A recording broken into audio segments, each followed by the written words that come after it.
उद्घाटित है सूर्य मंदिर लाइट एंड साउंड शो 6,30,00,000 टंका व्यय यार उद्घाटन कले उपमुख्यमंत्री प्रभाती परिडा।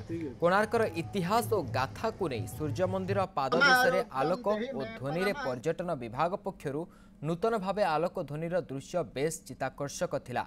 एही लाइट एंड साउंड शो द्वारा सूर्य मंदिर को बुलिबाकू आसुथबा देश विदेशर पर्यटक कोणार्कर कथा गारिमा एवं सूर्य मंदिर निखुण कारुकार्य को भरपूर उपभोग करें।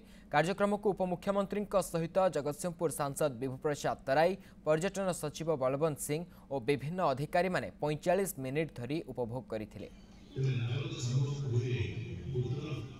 देश विदेशर एवं राज्यर विभिन्न अंचल आसुवा पर्यटक माने यार इतिहास संपर्क में जानिबा ये सहज कथा नथिला।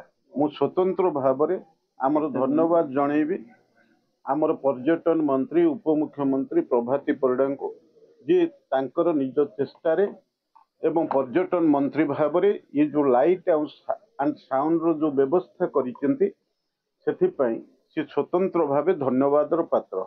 आम संस्कृति ऐतिह्य एवं 100टी हेडफोन व्यवस्था रही भाषा रे ये जो हेडफोन रहिबो से ओडिया इंग्राजी और हिंदी भाषा रे पर्यटक मान को ए शो रे मजा नवा कि आह्वान दब। तेणु मु भावुची आम अंचल दीर्घ दिन ये दाबी थिला कि कोणार्कर लाइट और साउंड रो शो तुरंत आरंभ हो बोली। आमर महोत्सव इको रिट्रीट पूर्वर ये light and show sound show आरंभ हो पर्यटक मान को बहुत भाव में आकृष्ट कर।